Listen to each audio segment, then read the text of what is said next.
Hello, you're listening to the Fuzz Cult podcast with myself, Joe Milburn. And I'm Jake Maslin. This is basically the first podcast of a new monthly project we're starting to do, and it's covering all things stoner, doom, psych, and all things basically heavy. So, it's our first podcast, and we're going to be covering the UK festival scene at the moment. So this time we're going to be doing, based on what happened last month, the Desertfest in London. Yep, which I attended. Which Joe went to, and Temples in Bristol, which is the first year they've done it. Same as Desertfest, wasn't it? Yeah. Which I attended. Actually, no, Desertfest has been going about 3 years. So. Was it? Oh, right, okay, I was stand corrected there. So, yeah, relatively new festivals, though, either way, aren't they? Yep. This should hopefully prove for an interesting report on it.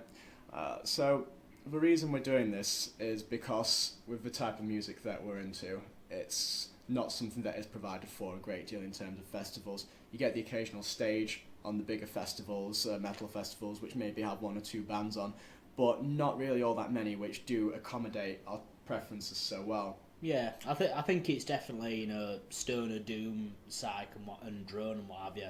It's very much a niche thing, but it's definitely rising in popularity. I think, be it a good thing or not, through the integration of mainstream sort of interest.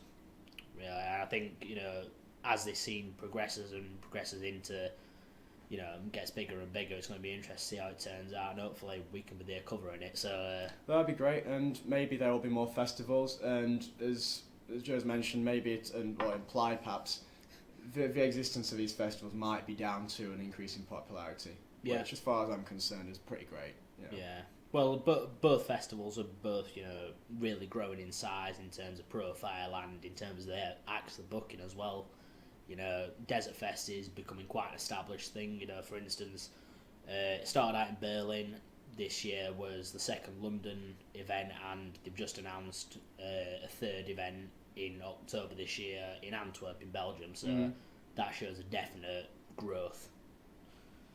Yeah, and as for Temples, well, it was the first one, but judging by the lineup on there, which we'll cover shortly, then I'm guessing it won't be the last we see of it. And despite a few teething problems, which we'll get to, it was very enjoyable, and I'm really looking forward to seeing what it offers in the future.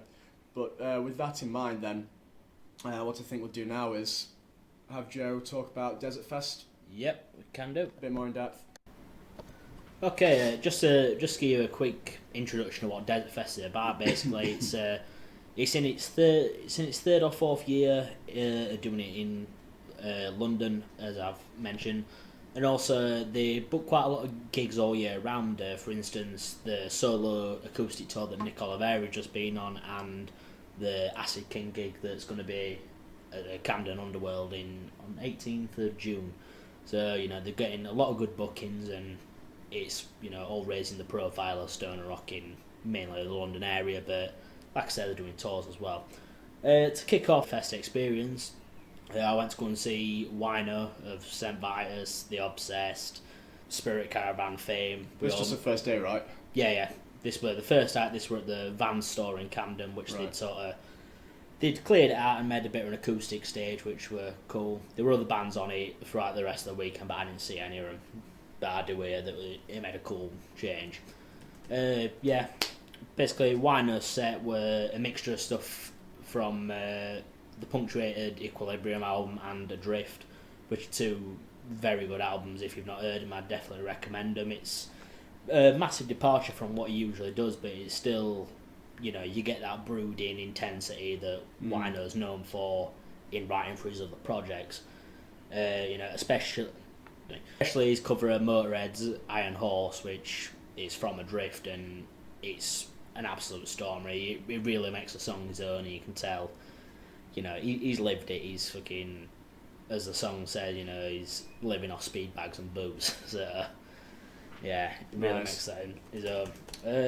After that, we went to go and see Sasquatch, who were a three-piece sort of, just groovy stoner rock outfit. I wasn't that familiar previously with the back catalogue, but there were a few songs in there that I really enjoyed, just seeing live on stage, because the vibe they brought with them and what they evoked in the crowd were really something special. And especially being on so early on the first day as well, when people aren't really got a chance to get fucked up and loosen up a bit. You know, they really delivered on that, so kudos to them. And later on in the evening, which was actually quite a lot later than expected, about 2 hours 45 minutes late, because I think they had a problem. That's pretty late. Yeah, I think they had a problem with their flight or something coming from Holland. But yeah, the Machine, who I've been, you know, massively looking forward to for quite a while, because they don't really play England a great deal and whatnot. But yeah, essentially their set were a psychedelic odyssey. Nice. He just didn't let up, and it were just, you know, whereas a lot of psych bands often, you know, fall into a bit of trap of being a little bit loose and a bit sloppy on account of the freeform nature of music. They definitely had a surgical precision to them, like a very European sort of take on psychedelia, if that makes any sense. You know, I can see what you're saying, and the precision, it does sound very impressive when you can pull it off, especially if you can do it without compromising the feel of it, the sort of atmosphere and, I say, liberating. Yeah, that definitely. comes with a lot of psychedelic music. Yeah, you know, to play 20-minute songs like and completely nail the structures without getting lost in it, you know, it's something a lot of bands try but can't really do. With the Machine, absolutely excel at that, and it was quite frankly something beautiful to behold, you know. Awesome. Yeah, so I'm going to play a track now from Desertfest. So I'm going to play a track from, this is basically from Saturday night's performance, but it's a live rendition of Lynyrd Skynyrd's Going Back My Bullets, as done by Weedeater, with guest vocals and guitars from Scott Weinrich. So yeah, that were a massive treat to see. So yeah, stay tuned, and we'll be back after this. It's everybody stop. Ain't nobody stop.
Black Brother, Nowena.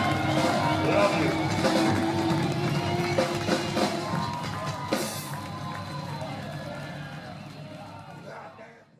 Hi, this is Wino, and you're listening to Fuzz Cult.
Okay, we're back. Yeah, as you can hear, and I neglected to mention also beforehand, I actually got a chance to meet Wino, which were a privilege and an honour to say the least.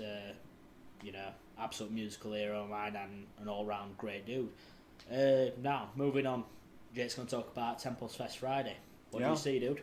Yeah, sure. Well, on Friday there was obviously a fair bit of bands that were on. Just running through them one by one. I saw sort of Witch Sorrow, sort of Satan's Satyrs, Moss, Blood Ceremony, Winterfilleth, Woden's Throne, and Alnathrak, and then ended the day with Electric Wizard. So that was pretty great. So the ones which were really the best thing that stood out, there's some really good ones. First of all, there's an Alnathrak, which kind of exceeds... Well, exceed might be the wrong word because it implies it's better, but it doesn't really fit within the sludge stoner kind of way things are. But they warrant a very special mention just because if you're at all familiar with their work, then it's just so full of absolute bile and hatred. They just can't ignore it. And the live show came off, it displayed a similar thing as well. And it didn't feel really that contrived or put on just for the sake of a band gimmick. It did seem really genuine, which, considering how negative it was almost funny. Yeah, just as juxtaposition how much they enjoy it. Yeah. The frontman had some lovely banter in him, which I'm sure you can imagine the type. But if you ever get a chance to see him live, totally go for it. But the second on that really impressed me out of all of the great bands I saw was Blood Ceremony. Now, if you're not familiar with Blood Ceremony, they're like a band that a lot of people say like 70s throwback in various ways. They have Jethro Tull comparisons with the use of flute, etc. But as far as I'm concerned, it's just really great, like kind of old school doom with a stoner rock vibe to it. Yeah, it's the throwback done well, not just being derivative. You know? Exactly. They do something weird, don't they? And hey, I'll be honest, I don't know that area of music so well, so if it is derivative, I don't know, but I'm enjoying it anyway. And I know that shit, it is not. There we go then, Joe says it's fine, so we'll go from that. But yeah, absolutely great performance, really atmospheric. In fact, it was the first band of the day that I saw that it really did feel like, wow, this is a great performance, it's setting off. Because the rest of it just, before that started, it was actually feeling not dull, but a little bit flat.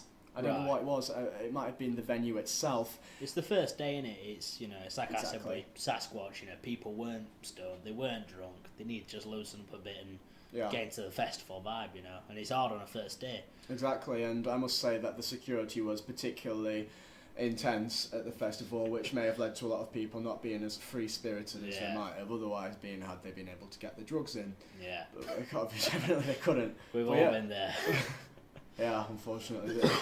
And Blood Ceremony were great anyway. So, yeah, great band from Canada, I think, anyway. Yeah, they are, aren't they? I'm not sure. I think they are, yeah. Well, go Canada. And then lastly, which I'm sure it doesn't really need much expanding on, but Electric Wizard. Yeah. No, they're absolute legends. They're sort of like, you kind of say like Black Sabbath or a Primogenitor band in their own sense. Like they were there and things sprung up from them. Electric Wizard have kind of got to that status in this genre of music, and they are so big.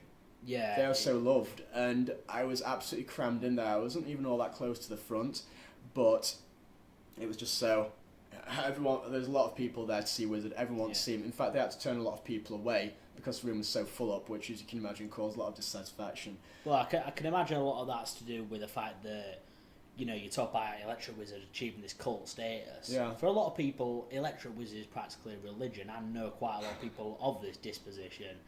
You know, and I think a lot of it's caused by the mystique they build around themselves by not playing a lot of shows. Mm-hmm. You know, they just sit in the fucking house in Dorset together, jam, and do shitloads of drugs.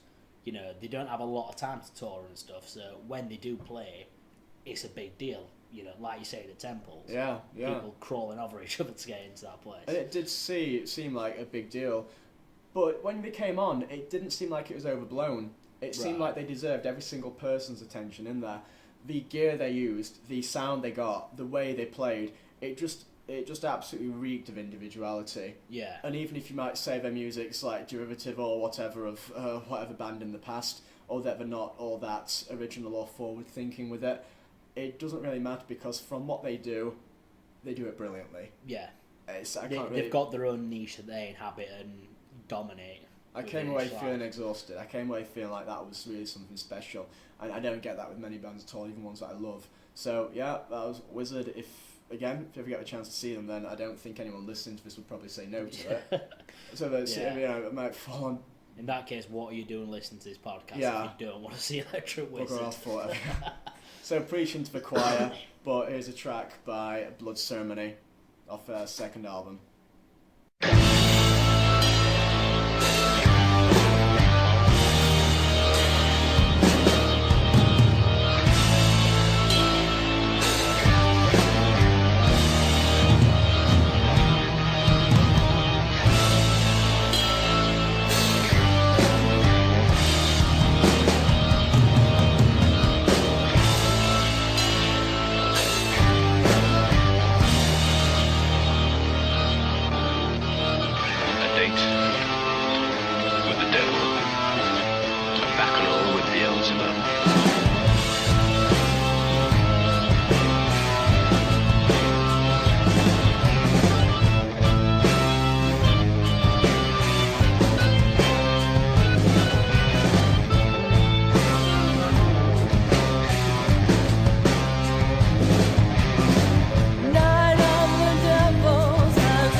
Right, that was Blood Ceremony with the song My Demon Brother, which sounds a bit daft now I say it out loud. Yeah. But yeah, great band. Amazing use of organs and great female vocals, which really do add a lot to it, but that's something to discuss another day, I guess, the whole gender in metal kind of thing.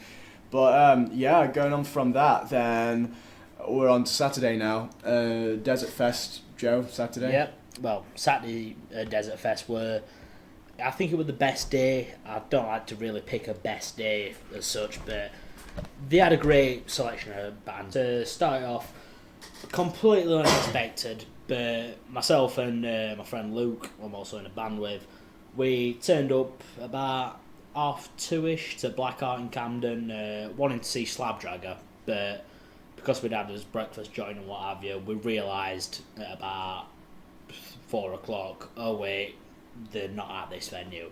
But instead what we did get to see were a band we'd never heard of, but we'll never actually forget, ever, called The Witch's Drum. Yeah, it's amazing when that happens. Yeah, it was one of the absolute highlights of the weekend for us, but yeah, unfortunately though, it was their last show that they're playing. So that's a fucking bummer, but yeah, to break it down for you, The Witch's Drum, they play sort of a mixture of like hard rock and like really dirty garage psych. They're from South Wales and... Now that doesn't sound too amazingly interesting just by description, so what sets it off? Yeah, well, the thing that sets it off, personally I absolutely were in love with the music, because it mixes the ethereal psych vibes with just down and dirty rock and roll, you know. And they do it really good, I guess. Yeah, amazingly. And yeah, but the thing that really, lit the fucking spark for me were the live show, because their frontman is a guy called Fry. He's basically the bastard child of Pritchard from Dirty Sanchez and Alice Cooper. And if, those guys got together and had a baby... It'd be horrific and it'd come out like this guy. Yeah, but only with the aid of him being molested by Arthur Brown, dressed as a priest.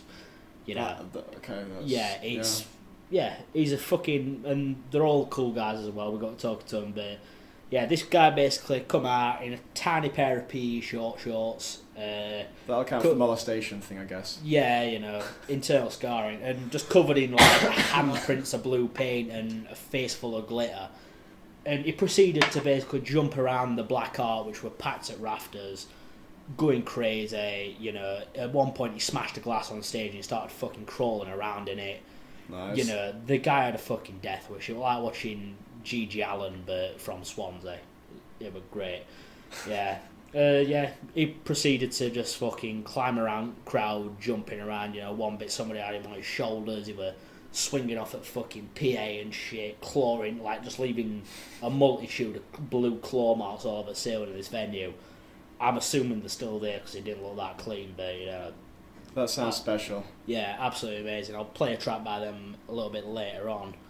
And after that, well, not after that, but yeah, the next band of most noteworthiness, you could say, were Weedeater.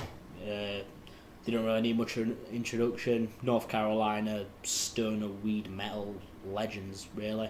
Played a great set, as you heard in that track beforehand. They got Wino on stage to play the Skinner cover, which absolutely fucking blew everybody in the room away. An interesting thing to note as well were Weedeater were one of the first, noticeable victims of the cuts in set times, which became quite an unfortunately prevalent thing across the weekend, especially in the Electric Ballroom stage, which, this band like Samsara, Blues Experiment, they got half an hour cut off their, 45 minutes cut off their set, which were... Leaving them with one song. Yeah, nearly. Yeah. But yeah, it's... Weedeater got the set cut, but I think knowing that they were going to have a cut down set, they played a classics set basically. They give the people what they wanted to hear. Every song were an absolute banger. People were fucking losing the shit. They gave quality over quantity, and it seems like it was a good idea in that case. Yeah, definitely. And a big shout out to Weedeater's standing drummer, who let me find his name. What happened to their normal drummer? Nobody really knows. Their old drummer Kiko, apparently they've all just split on account of personal differences. But yeah, the drummer they've got in to replace him plays for a band called Halls, as I mentioned. It's called Travis Owen. He's basically one of the most energetic drummers I've ever seen play live. Really captivated my audience. I didn't think I'd be able to take my eyes off Dixie, but that guy fucking focused. Yeah. So that's Weedeater. And yeah, lastly, another, I won't say it's a surprise one, but they surprised me how good and intense it were, and that's Glasgow's The Cosmic Dead. A little bit of background for you if you don't know them. They basically play some of the most intense psychedelic jams you could ever wish to hear, and their extremely intense music style coupled up with a small room, which I'm pretty sure were over capacity, you know, it being probably about 40 degrees in heat up there, and that's Celsius, not Fahrenheit for all you Americans, if there's any of you out there. But yeah, absolutely red hot, and they had, it's probably about 4 orange cabs in this tiny little venue, so we're absolutely fucking deafening. And me and a friend of mine, we just, you know, there were an element of, without sounding pretentious, an element of transcendence there, you know, we really fucking just became something else, you know, throughout that set, and yeah, that's something that's absolutely amazing. Anytime the Cosmic Dead are in your neighbourhood or anywhere within driving distance, I'd definitely highly recommend watching them. Oh, it's worth seeing just for a stack of cabs like that, isn't it? Oh yeah, definitely. It's, you know, it's as much a physical experience as it is a auditory one. I'm glad that some bands realise that, because of course you are listening to it, but there's a big element of what else we're doing with as well, all the senses combined. Like Ghost, for example, when I saw them, they had incense in the set, and I'm sure they do normally. There's also the aspect of like the physical pain that comes with cranking up the amps too loud, turning the PA up too much. Yeah, it can mess with the sound sometimes. I'll get on to with how Neurosis were, but that just where it pushes it a bit too much, causing just a little bit of pain, it can add something special. Yeah, it's added a masochistic dimension to the true, live, sure. You know. Again, it's another talk for another time, but the element of pain to go with the pleasure in listening to music and like getting physically involved in it through the damaging your ears, essentially. I'm not going to advocate anyone like kind of intentionally damaging their ears, because hell, you're going to lose your hearing, you're going to get tinnitus, and you're going to end up like me, who like in the mid-20s is already feeling it. But yeah, that is a very important part of it. So yeah, rubber up earplugs, that's what I mean. Yeah, just get protection, kids. Yeah. Yeah, okay, as you can probably tell, and as I've mentioned beforehand, I'm going to play a track by The Witcher's Drum. This is off their first EP. I have spoke to them since, basically begging them to reform and get back together. They said maybe, so that's a rumour you've heard here first. Yeah, this track's called Watch the Freaks Lose It, and it's a fucking stormer.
give it freely to everyone that understands.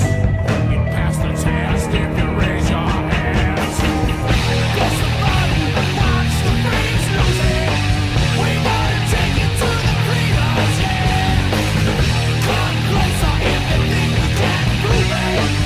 We lose faith, but we love it. Push the button, baby. Push the button, yeah.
Okay, and we're back once again, and that was Watch the Freaks Lose It by The Witcher's Drum.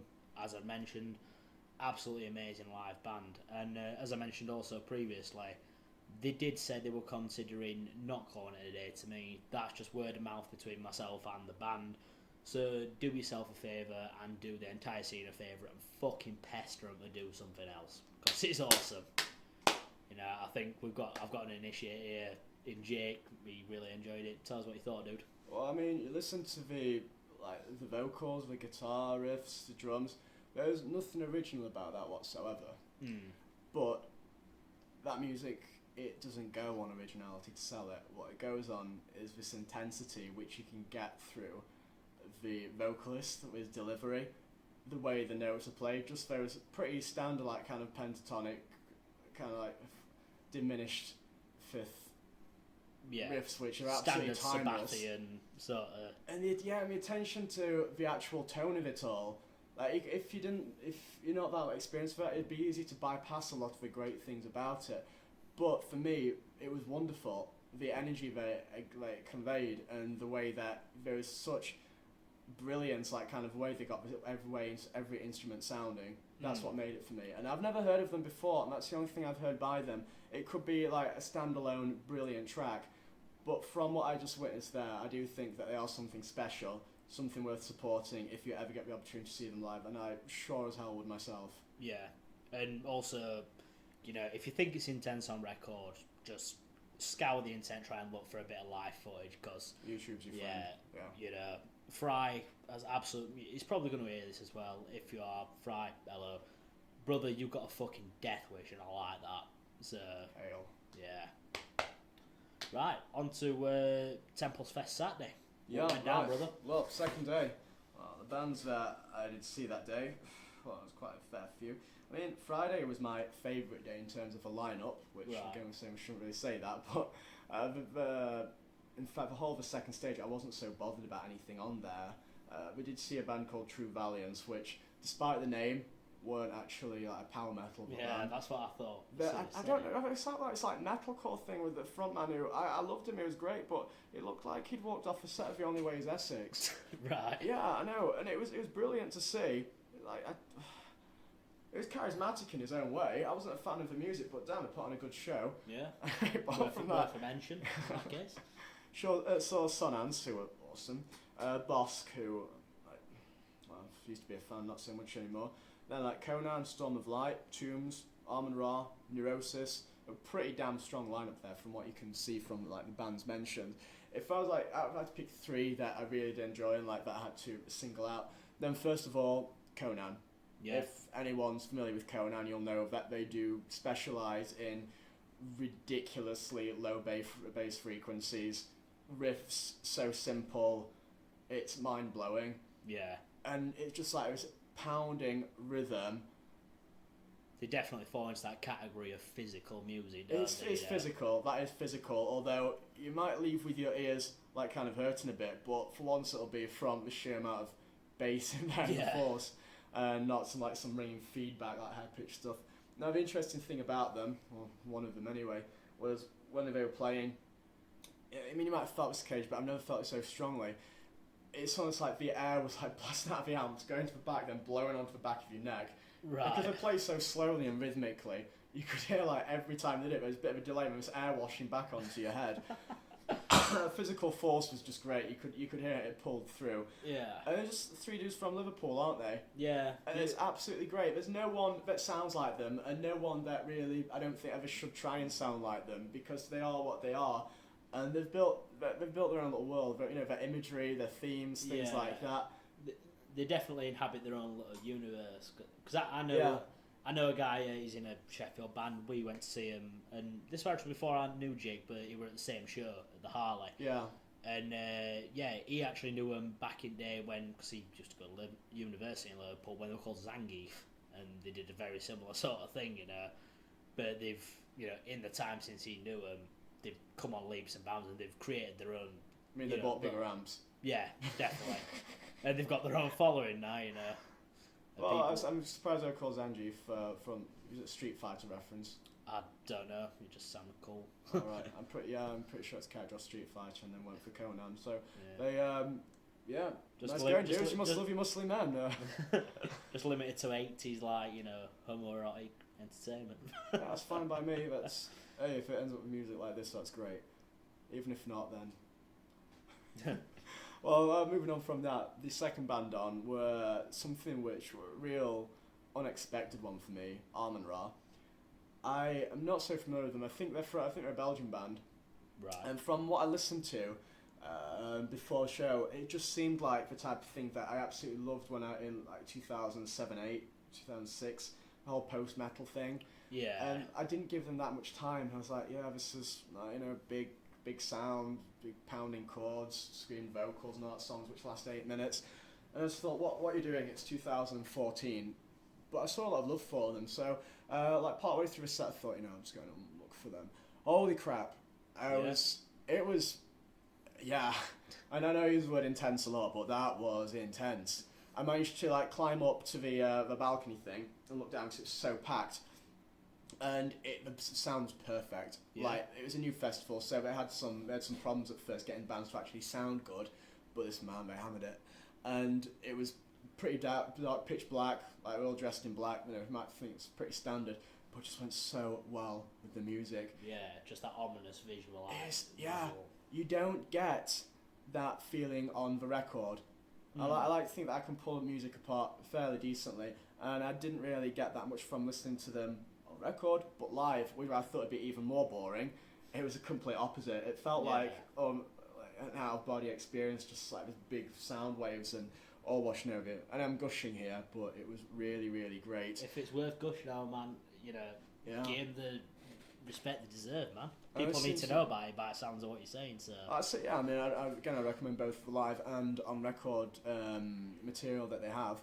So yeah, it was brilliant. And the actual performances themselves, their on-stage presence, it looked serious. It was really, really good.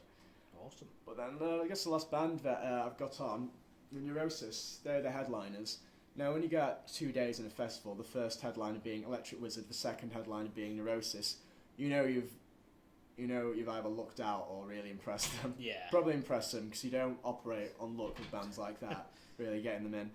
And yeah, Neurosis, they played for nearly 2 hours. Really? Felt like about half an hour. Yeah, it was.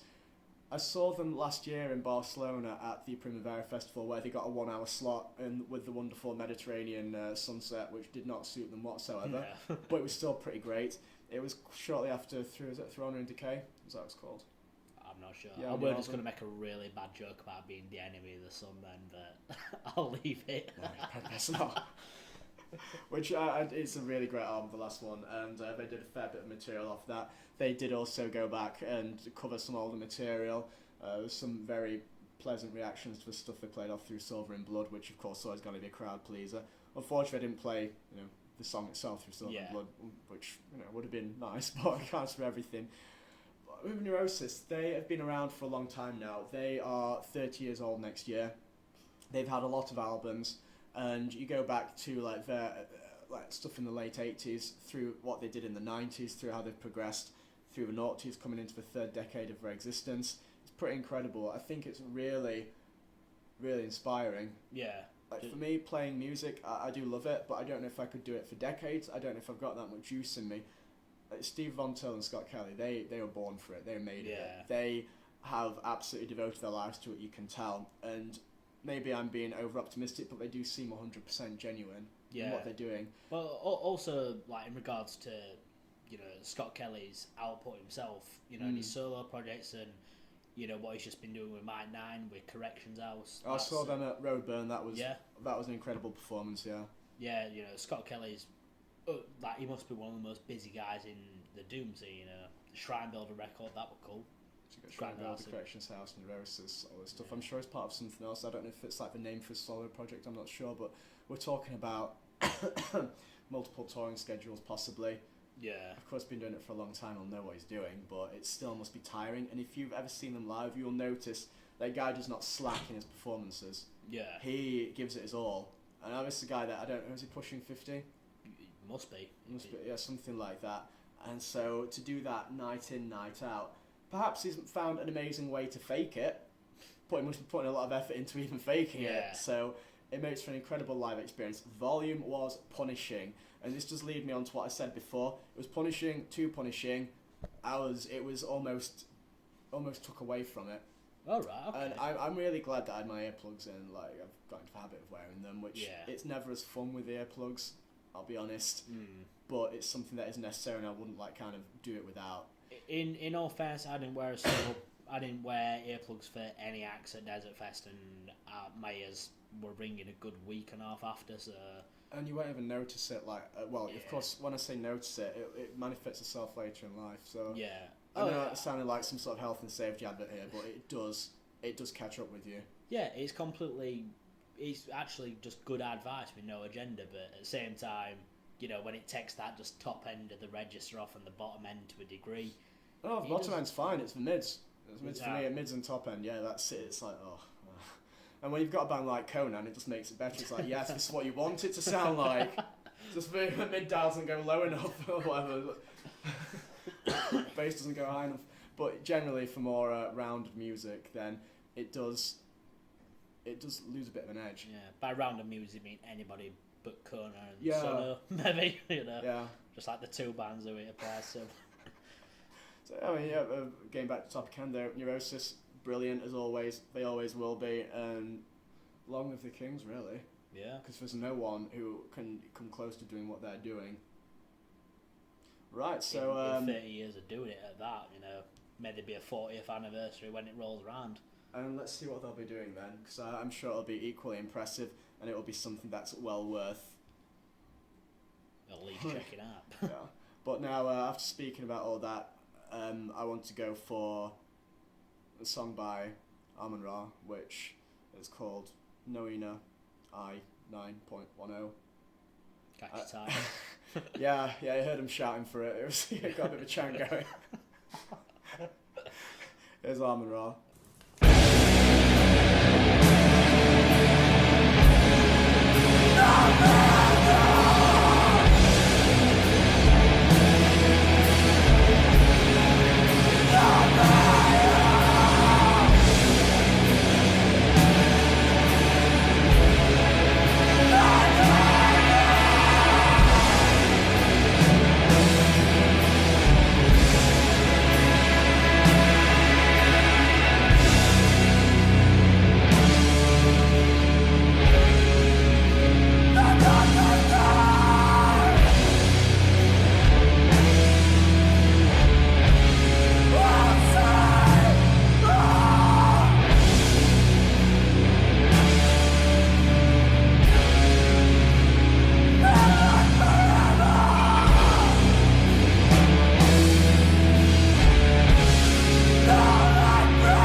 that was a track by Amenra, Nowena 1, 9.10. I think it's, yeah, we had trouble introducing it as well.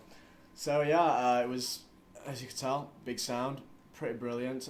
I can tell why people absolutely love them.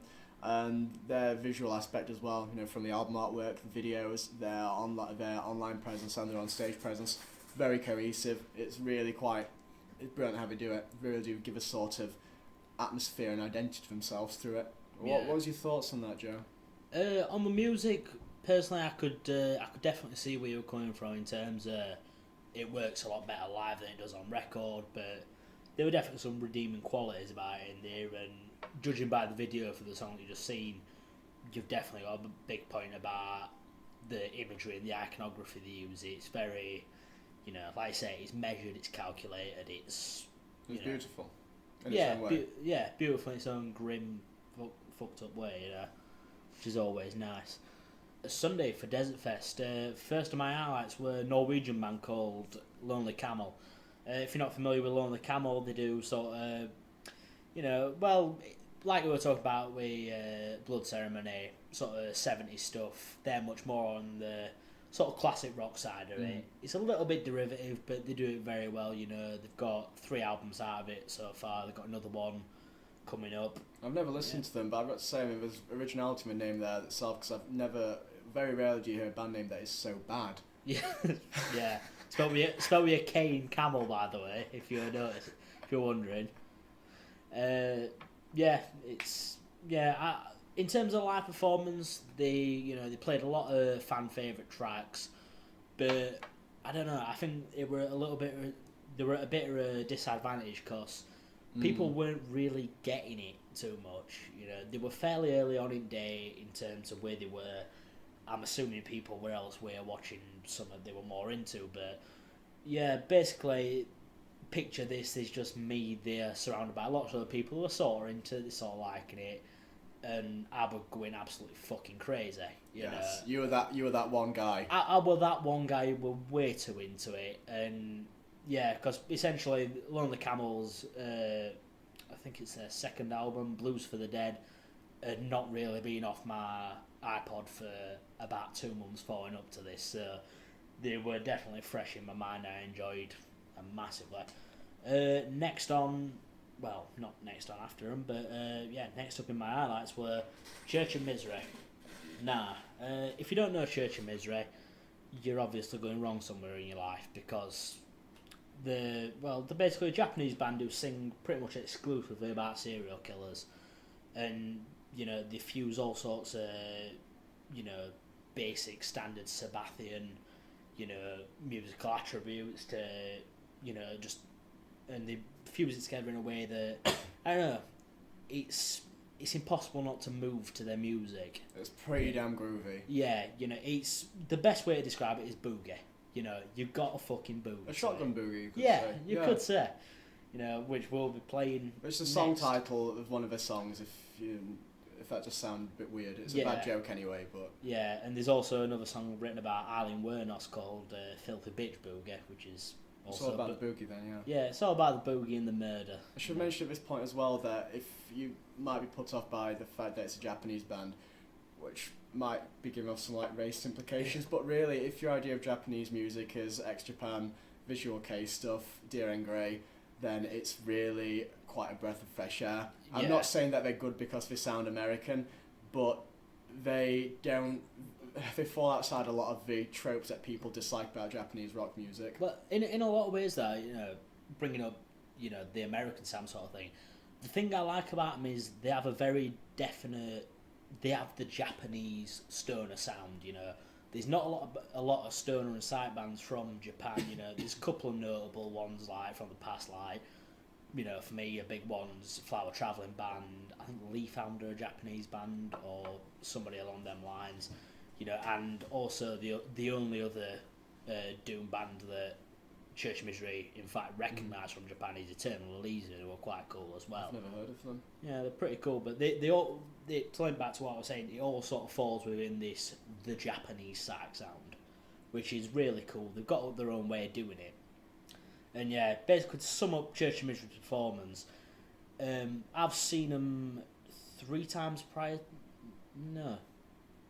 But no, 2 or 3 times prior to this, I can't really get my head together at the moment, but yeah, I've seen prior to this, only ever supporting bands, and yeah, they've always done an awesome job opening for acts. You know, they did it for I Hate God, they did it for Monster Magnet, and both times they absolutely do a good job of almost blowing them away, don't they? Well, that's what I'm about to say. They basically made it worth turning up to a lot of gigs. No disrespect to I Hate God, because they're amazing. But yeah, seeing as they were basically playing to what were ostensibly their crowd, you know, it were a much different feel. You know, there were 2,000 people or so in Electric Ballroom, absolutely going crazy. You know? They deserve that, they really do, because they've worked hard for a long time. Definitely. And it's also, I think, a testament to the fact that until recently, I don't know if the guy's still in the band, but no, he's not actually. But they've got an English dude in the. I thought they had an American drummer or something, didn't they? Nah, but well, what I'm basically going to say is that it's a testament to the fact that none of them can really speak English. And when I say they can't really speak English, there's one guy who speaks fairly good English, but he's got such an indecipherable Japanese accent. Love him. Yeah, they're great, aren't they? It's sort of impossible to really get through to. So, you know, to get that amount of fanatical devotion from a bunch of people who we can't really communicate with outside of music I think is beautiful. Almost on a par with like Rammstein, like that sort of cult following they've got. And yeah, so absolutely awesome. An interesting point you raised there, it's not very easy to get an English speaking audience on board without changing the lyrics to English. There's not that many bands which manage to cross borders that way in terms of like into the Anglosphere. Whereas you go back the other way, like fans all over the world are quick to embrace English speaking bands, aren't they? Yeah. Well, also it's worth noting that Church of Misery do sing in English, but you know, in terms of interviews and shit, they don't interview well. Yeah, and continuing on with the awesomeness of Japan, Boris, which will close out the festival. I've got to say, basically, in this review of Boris, I'm gonna preface it with. We both love Boris. Yeah, I think everyone loves Boris. I'm gonna preface it though with the fact that, well, the statement that there's no fair way to review Boris, because they do their own thing massively, you know, and like particularly because I didn't massively enjoy the set because after Church of Misery, because I'd basically been throwing myself around, and this came to a head after 3 days of throwing myself around like a fucking idiot. You know, I was absolutely knackered. You know, my ears were practically bleeding. You know, me and my mate went down. We were absolutely decimated by Church of Misery. So when Boris came on, we had to actually move away to the balcony in the ballroom because it was too fucking intense. You know, enjoyable, but we were burnt out from it, and I feel like a lot of other people were as well. But yeah, Boris were cool. They played a lot of stuff off Heavy Rocks, which is my favourite of their albums. You know, and in a way, not to consolidate their achievements into the fact that they're a foreign band who, you know, sing in a different language. You know, it is also awesome just to see, you know, people getting down at songs. Like the Heavy Rocks album is practically all in Japanese. I'm pretty sure there's maybe 1 or 2 tracks on there, and some of the the album titles are in Japanese. So yeah, like my favourite's Kumino Uta, the Devil EP. song. Yeah, that were a full album, weren't it? it's an EP, I'm sure. It's a fucking long one. Yeah. Yeah, exactly. You know, they sort of they transcended that boundary very well, and you know, yet again to bring it back to the physical notion of performance. You know, everything about them were much bigger. They wheeled out a bunch more orange stacks. You know, the fucking drummer had a 40-inch gong behind him that nobody else had all weekend. You know, it just added an otherness to it. It was larger than life, and you know, we are sounding stereotypical now. Since they're all quite small people, it's, you know, I don't know, it was a strange sort of juxtaposition, just stacks and stacks and stacks, especially their guitar player. Whilst she's tiny, isn't she? That's Paul. It's like bigger than she is. Exactly. It's weird.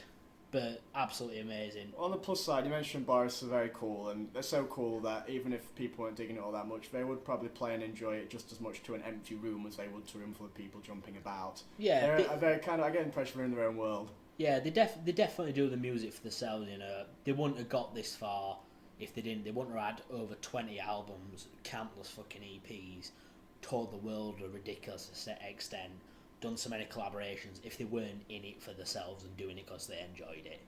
If they went on every review they'd got, it wouldn't have happened, you know. And they've been going since 92, is it, Boris? A long time anyway. Yeah. It's mid-early 90s, something like that.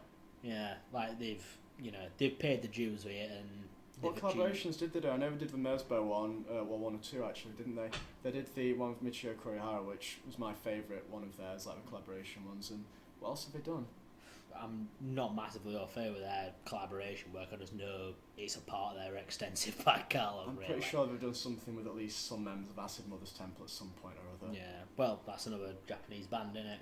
Yeah, which do warrant, like, I don't know, a whole section of discussing them all to themselves, because they're a colossal force in psychedelic music. They are the way they like live their lives and conduct themselves and just operate and release music. It's pretty brilliant. And I had the pleasure of seeing them live once a few years ago when I had no idea about them. My friend said, "Oh, there's a band coming to a pub called the Shakespeare, which is quite close to where I live." And they played the Shakespeare? They played the Shakespeare. Fucking hell, and I was young then. I didn't. It was kind of mind blowing because at that time I liked a bit of psychedelia. You know, I liked a bit of mind expanding music.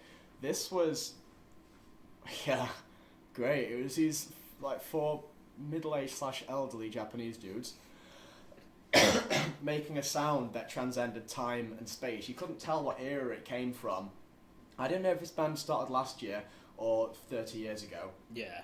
And they had a vocalist with them who, I think she's from Afri Rampo, a Japanese noise band who goes by the stage name Pikachu. Right. How Japanese? Yeah. Endless jokes could stem from there, but let's just say that they were brilliant. Right, before we go on to Temples Fest, Sunday, we're going to play Shotgun Boogie by Church of Misery. As I previously mentioned, it's infamously boogieable, so enjoy.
Right, and we're back. That were Church of Misery Shotgun Boogie. As I mentioned, it's infamously boogieable. To sound like Terry Wogan about it, infamously boogieable. Right, on to Jake's final rundown of the final day of Temples Fest. Last day of Temples then. So after 2 days of great music, another day of great music as well. There's some bands I saw. There's Beast Milk, which is Sunlit Roadburn as well. Heard a Hark and Gonga, pretty cool. And there's Secret, Dragged in Sunlight, Repulsion, Doom Riders, Clutch. Got a real mix there, some good stuff. So yeah, and like the ones that there's quite a few standouts for me, real surprises as well. But the first one I should really talk about is Clutch. And I'm starting off like talking about the headliners just because I'm not a Clutch fan massively. I know a lot of people are. That's, you know, it's evidence enough by their everything about them, whether it's album sales or you know, kind of online presence, views on videos, people screaming along to every word at the live shows, and them pulling in audience of thousands.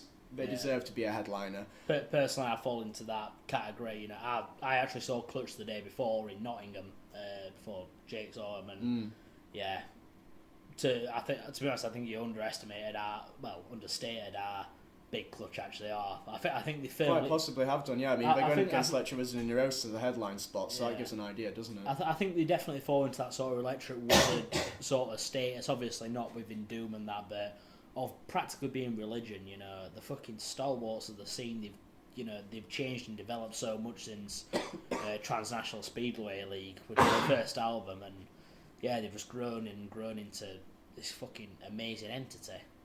I'll hand it back to you.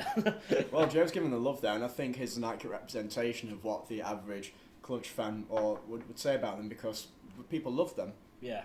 For me, they're like a hard rock blues band making songs that are just like really, really good pub rock songs that sound good in a big arena.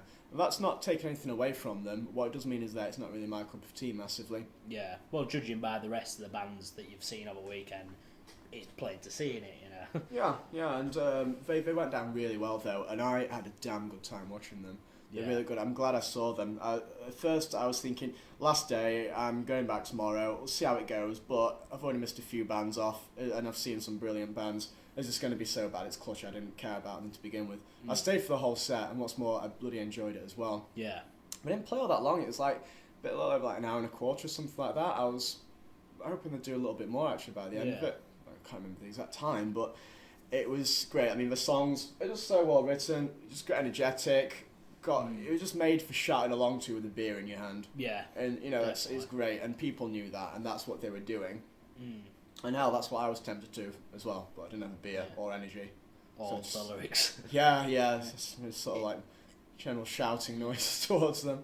Interesting enough, like in comparison to what you were saying about the crowd at Temples Fest, when I saw him in Nottingham, the crowd, I don't know, yet again, like I was saying with Lord Camel, I seemed to be the guy who was overly into him, and they weren't a great, you know, for instance, I tried to get to the front, but people sort of seemed like, no, we've got you really to stand here, you know, which I think is the gayest fucking attitude to have at a rock and roll show in the history of rock and roll, but, you know, next to, I don't do drugs, but yeah, you know, by the sounds of it, the crowd at the Temples, you know, had a much better vibe to it. Man, they were screaming along, fists in the air, jumping about, like, pretty far back. I mean, we're talking about a huge, like, a big room, like say a huge stadium, but like a headline room at a festival like that. Usually what you can expect is that there'll be like the first just under a third of it, like moving about maybe in a circle, semicircle near the front. Then it dies off towards the end, and as you go back, there's less and less hands in the air and people shouting. It's a sliding scale.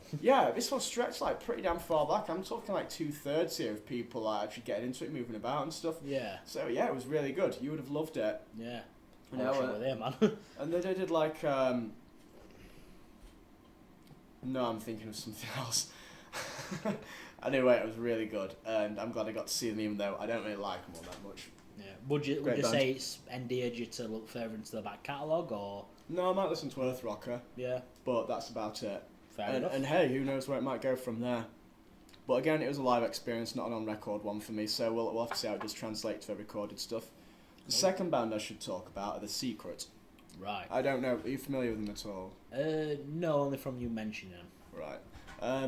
I'm not like massive into this area of music, so I'm probably getting my influences like in genres slightly off, but it's they've had a couple of albums, like Agnes Day I think was one of them, and the second one was it self-titled? I'm not sure. It might be. Anyway, really good band.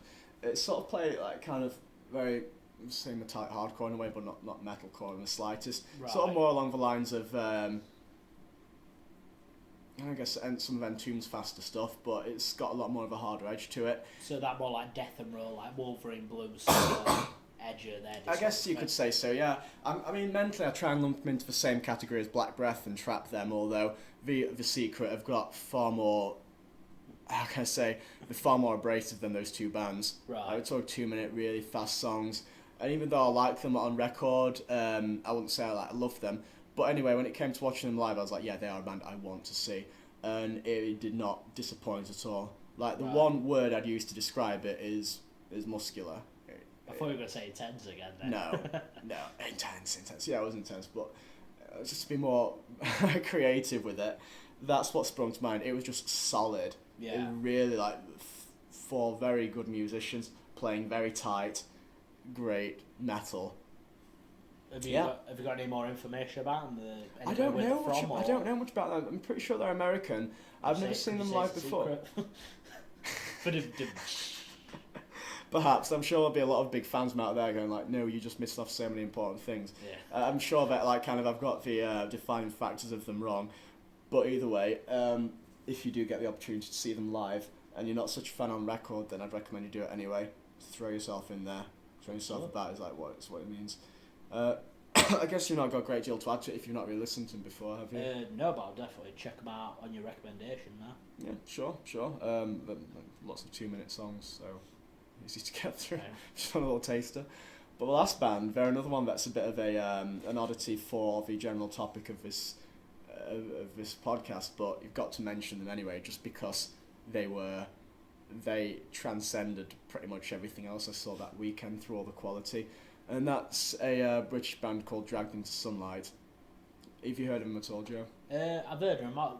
They're a sort of black metal sort of vibe, as far as I understand. Yeah, it's kind of like noisy black metal. Like, as with a lot of great black metal stuff, you can still like hear its very punky roots in a way. Yeah. Without it sounding like punk music, obviously. But it seemed like everything came together for it. First of all, it was the end of the third day. They got the sound damn tight. Secondly, the atmosphere on stage was brilliant. They had this like candlestick, 3-prong candlestick with the skull of a goat on and with, the horns. Yeah. And they just flooded the stage with fog. Well, I don't just mean like a little bit. I mean like completely like flooded it. Like Electric was his dressing room probably looked like. Probably something like that. Candelabras and smoke. Yeah, well, it worked well on stage anyway. And they came out, and you could like barely see what was going on.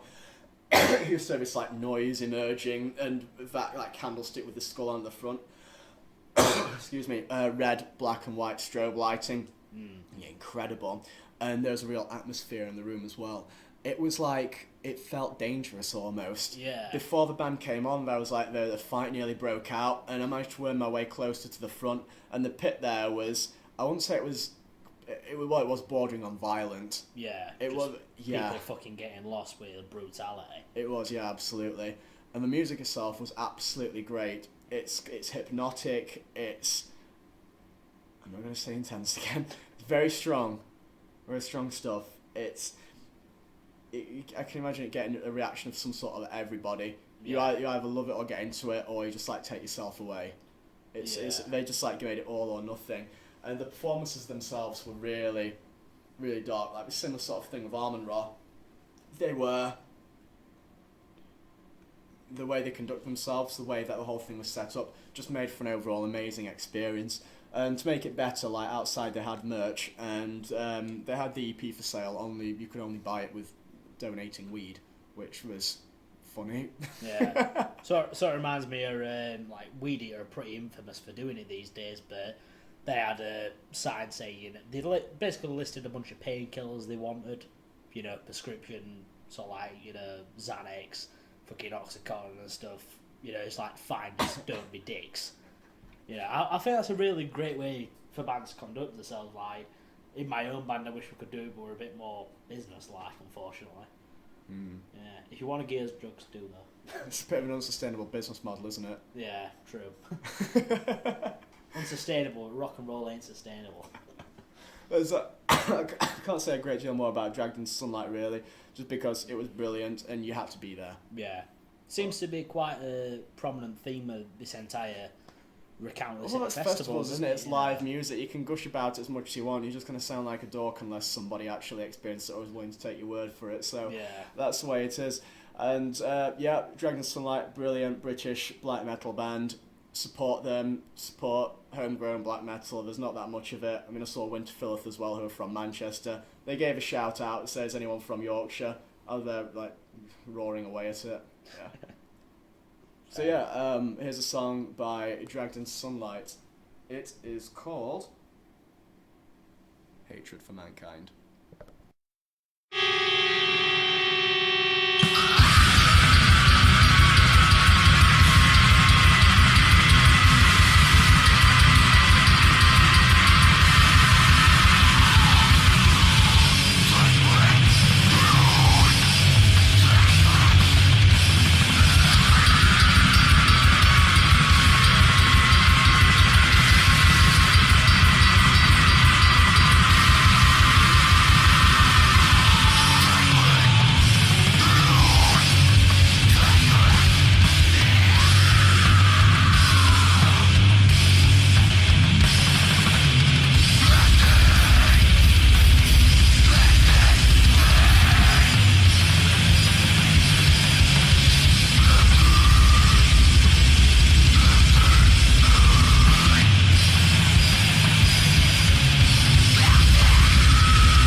right. That was Dragged into Sunlight with Hatred for Mankind.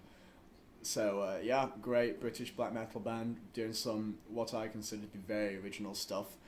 Give them your support, go and see them. Because for me, out of the big names, the big bands I saw, they topped off the festival experience for me. So yeah, going on from that then, we've spoke about the bands, but what we've not really spoken about that much is the atmosphere and how much we enjoyed it and how it compared to what we were expecting, what we're used to, and ways it could have improved. So we'll start off with like Desertfest. Right, well, overall notes on the festival is, if you've ever been, you'll know it's across 4 venues. I think it's been 3 previous years, but this year they've had the addition of the acoustic stage at the band shop. But basically, they're all 4 venues are about 20 yards away from each other on like the main crossing in Camden. I'm not really sure where it is. Just up from Mornington Crescent anyway, but yeah, the venues are the Black Art, the Van's acoustic stage, which, like I said, I don't know if it's a staple every year, the Electric Ballroom, and the Camden Underworld. All these are absolutely amazing venues, good vibes, what have you.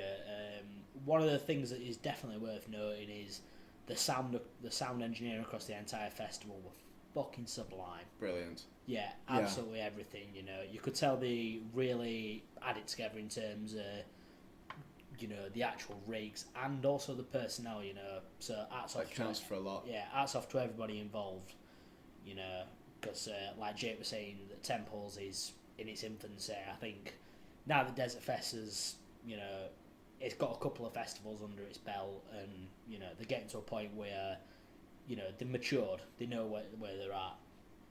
The only slight drawback was, you know, basically like I mentioned, on the Saturday and on the Sunday really, main stage, which is the Electric Ballroom, people kept getting massive chunks of the set lopped off the end of it. I don't know really what it were for, you know. It's whether it came to be that it took too long to change over, you know. Bands like Weedeater, for example, it's well known that when they do shows as a 3-piece, they bring the drum kit down to the front and have it side on, so you get a profile view with the drummer. You know, that obviously takes time to set up, you know, and that might have set them back, and that may be one of the reasons why, you know, they were the first to suffer the cuts. But in this third year, you kind of don't want that type of thing happening, do you? Yeah, and that had a knock-on effect on the rest of the festival, including Sunday as well. So that's something that could have been, you know, amended or run a bit better. But overall, what's the atmosphere like? Very good. It were, yeah. One of the things that me and Luke noticed were the fact that it's mainly dudes. There's not.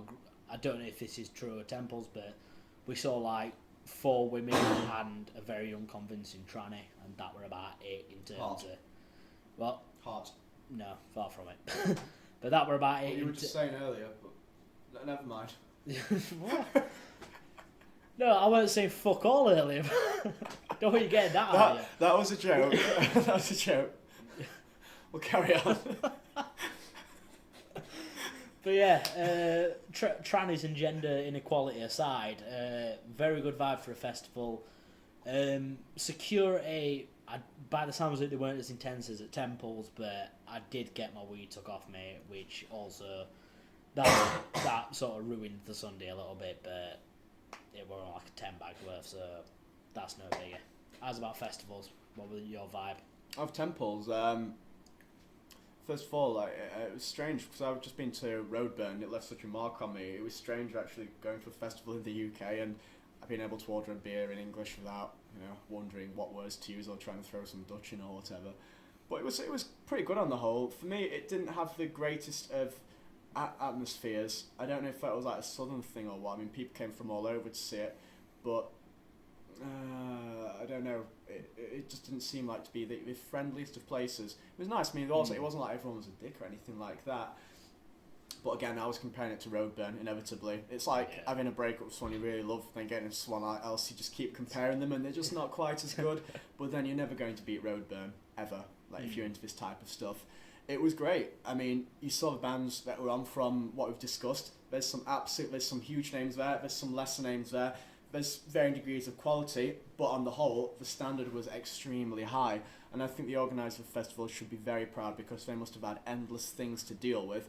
And it was an independent thing. Like, I'm not saying it was one guy that got it all together, but I mean, this isn't some professional money-making thing like Reading or Leeds with big sponsorships and, you know, kind of millions of pounds at their disposal. This is someone who loved the music, getting together a bunch of bands they love for other people that love the music as well, and that is damn admirable. Yeah, that's fucking grassroots. That's more of what we need in today's musical climate. Exactly. People doing shit for themselves because, you know, there's no corporate interest in the stoner scene. You're never gonna have fucking, I don't know, any of the fucking NASDAQ top 100 companies paying an interest in wanting to sponsor Austin Psych Fest or whatever. It's not going to happen. I heard Adidas sponsored Clutch. Did they? No. Cunt. You know how far they plummeted in my estimations that 1 second? Cunt. But yeah, basically, the thing is, you know, we've got to really look up to the people who are doing these massive events that are, you know, grassroots and, you know, spread that sort of influence. Exactly. Joe's make your own promo companies, you know, fucking put on your own gigs. The future is ours. Do a web scene, like do a podcast. Yeah, start your own band, and make mixtapes or whatever. And I don't know what you do with mixtapes. Put it online. Start a blog. But the people that do this have got so much love for it. Of course, it is the minority of people that are able to put on a whole festival with bands like this. This guy has been probably, I forget his name, Francis, I think it is. He's been obviously putting on bands and gigs, stuff like that, for a long time, and it's built up to this with his contacts, etc., and his experience.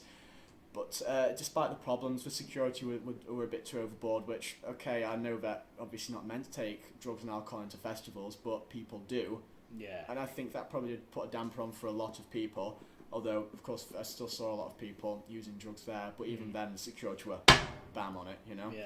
Apart from that, like, the sound on the second stage and the whole layout of it wasn't that great. They did fix up the sound, but even then still, it didn't seem like it was made for having music on it. Like, it was railing, stuff like that, pillars, the way it was laid out. It just didn't feel like a comfortable, atmospheric place to watch a band. But what were the actual state of the venues at Temples? Were it across a few different ones, or were it just one? Yeah, there's two stages, and they brilliantly organised it so that there was no, well, very little, like we're talking 5-10 minutes max, crossover. And the venue rooms are right next to each other, like it's literally a doorway separating them. Really? Like they're two rooms next to each other.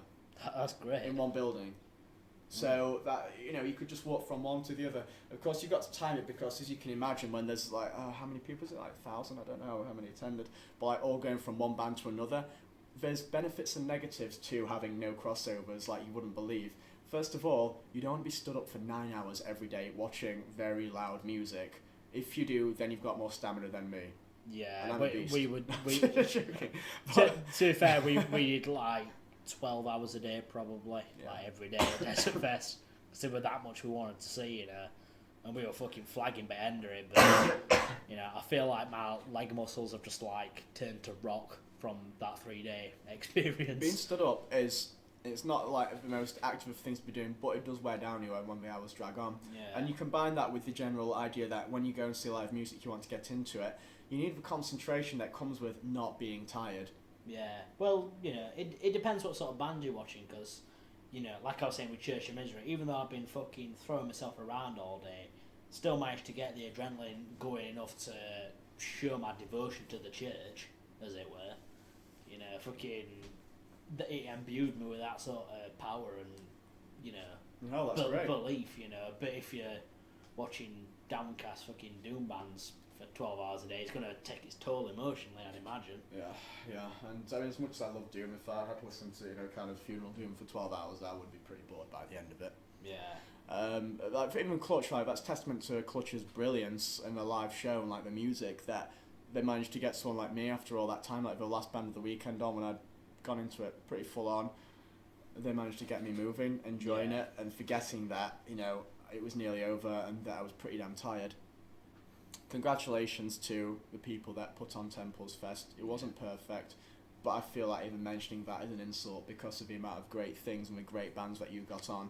Some of the stuff I wasn't even interested in. Brutal Truth's last show, Repulsion, who, from what I can gather, are a pretty big band in their own circles. It's not for me, but hey, it's brilliant that they managed to get them on. So I'm looking forward to see it next year. I imagine the lineup to be, on the whole, even better. And for it, over the period of the next half decade or so, to become a powerful force in the UK metal scene, and one which they should be proud of, along with Desert Fest. Yeah, that's that sounds very good. It'd be great to see what comes from, both festivals, which is what we're going to talk about next. Is the future, speculations, what we've heard, and I don't know if have Temples announced anybody yet. They actually had a rumour going around that they were going to announce the first band of next year, like the first headliner, the following week. Now that hasn't happened as far as I'm aware.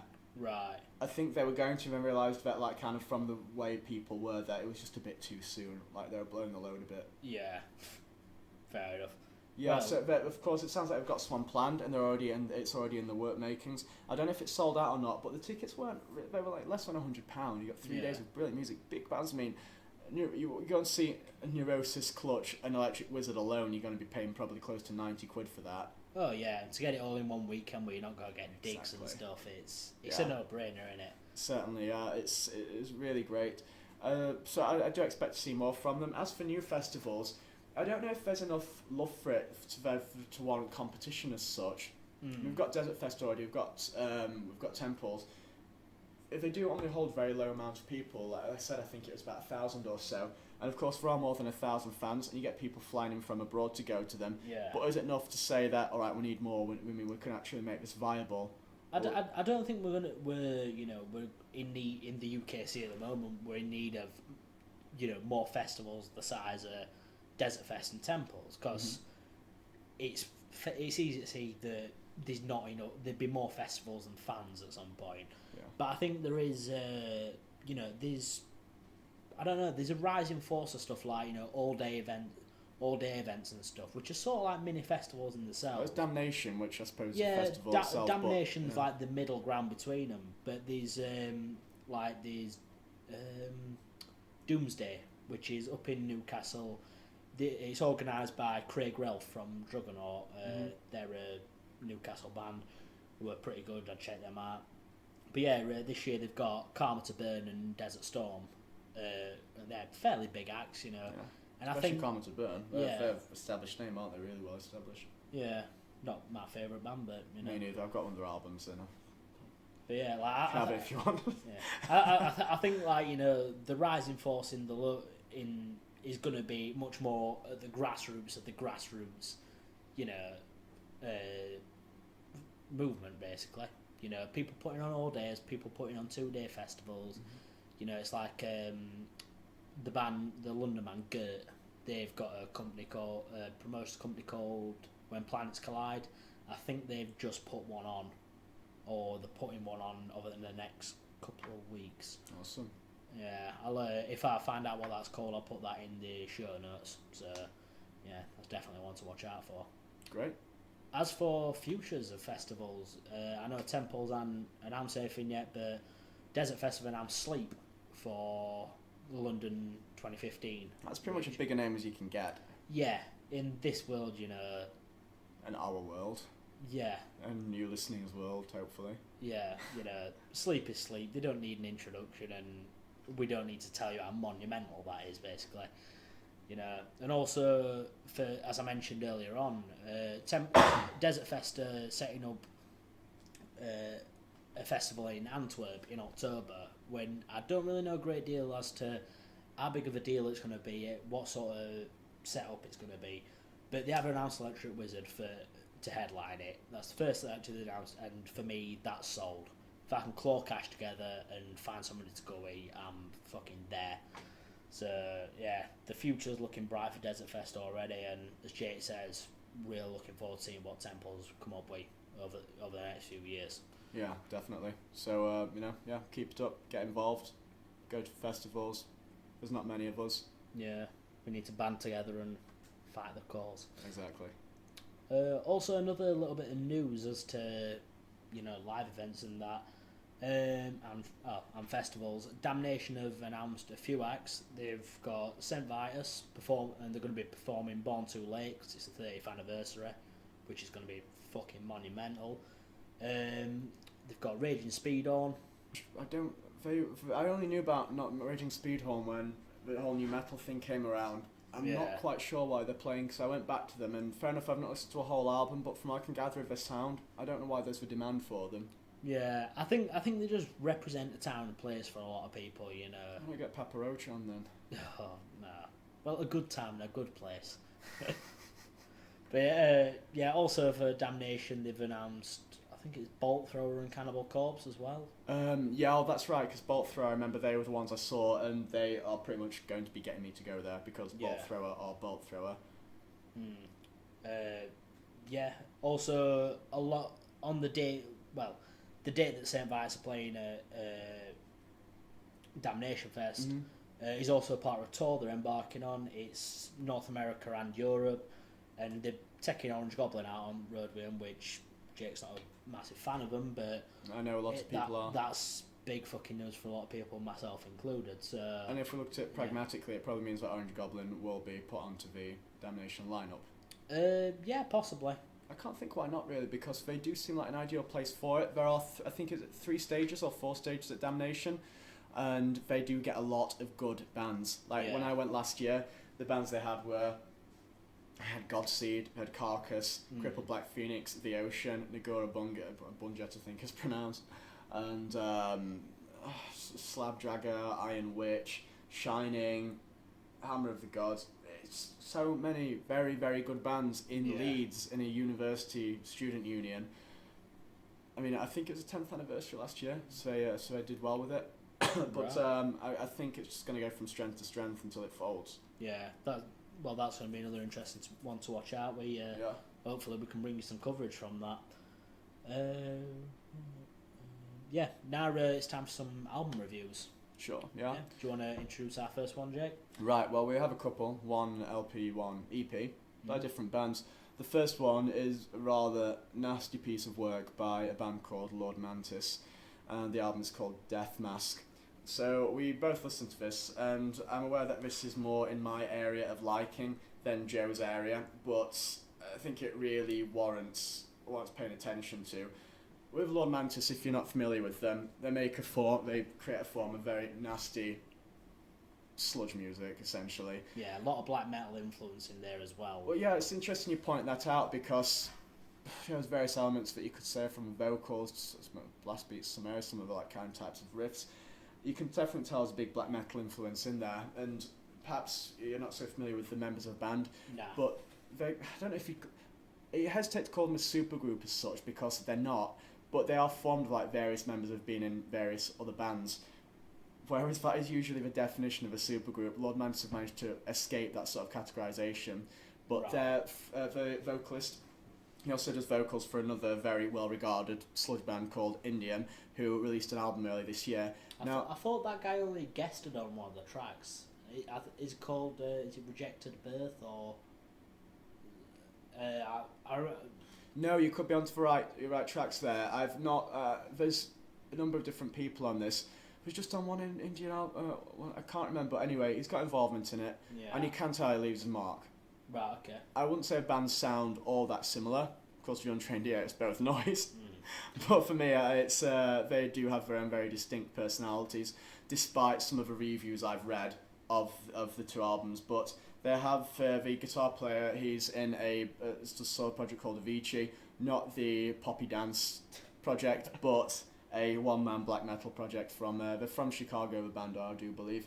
And he was also in Nakmistium, another brilliant black metal band from America that have had their ups and downs and various controversies relating to them. And off the top of my head, I can't remember about the other members of the band. I suppose I really should have looked that up and brought it with me, but they're all very well respected names, and they're pros essentially, know what they're doing. The thing about this album that got the most attention, still is getting the most attention, is the controversial cover art, which it's got to be mentioned, because it's just for shock value, if nothing else, to get you to look at it.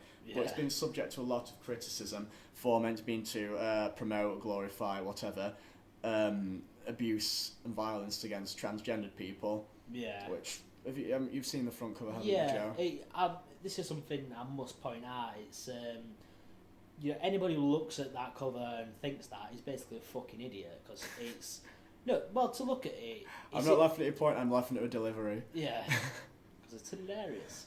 But yeah, it's it's really not conveying that message. I can't really. Yeah, I can hazard a guess at an educated assumption of what it's trying to get at, but I'm not all that deeply into it. But it's not It's definitely not advocating violence towards the transgender community, who are very often marginalised even by the LBGT. They get a pretty shitty life a lot of the time, don't they? A bit of Yeah. a bad deal.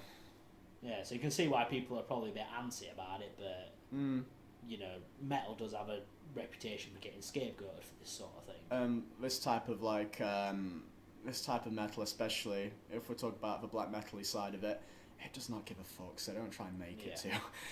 It's not going to happen, and that's whether it's done for like controversial reasons or not. With a band like this, they do just put out what they want to. I mean, I've got their first album, Perverter, which you can actually pick up incredibly cheap on CD from Amazon. It's like you get less than £3. Really? Yeah, really.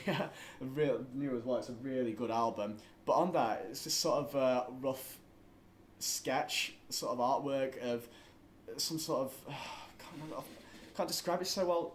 It's kind of, you were just stretching your arms back like that, yawning, but coincidentally it is some like sort of bloated Jesus monster figure, crown of horns, something coming out of its mouth. I don't know if something's impaling it or what, but it's pretty damn offensive. To be honest, that is more offensive to me than this image on the new album. If I was going to be offended by anything, just because it's so absolutely vile, and yeah, this new one is as well, but just because it involves someone from a minority community, it's got the political attention behind it, but it doesn't have the same sort of like kind of absolute grotesqueness visually for me. It's not as loaded in terms of like you talk about the Christianity thing, that's been so overdone that people weren't so bothered about it as such.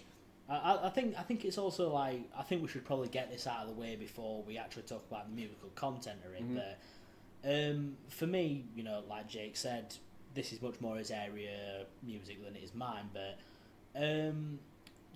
to me the entire piece of work and the entire universe it inhabits, really, it walks a very fine line between being genuinely a study of the darker side of the human psyche and the general darker side of people and humanity in general, but the other side of the spectrum where often tends to fall, be it intentionally or unintentionally, it can be very puerile and very childish, which it just I don't know, it completely diminishes a lot right for me, because there's obvious tracks on this album that are named and they have the lyrics that they do purely for shock value. The one for me that I really did lose a lot of respect for it, and because it made it sound very childish, but there's like a sort of synthy interlude in the middle of the song. It's like 3-minute instrumental.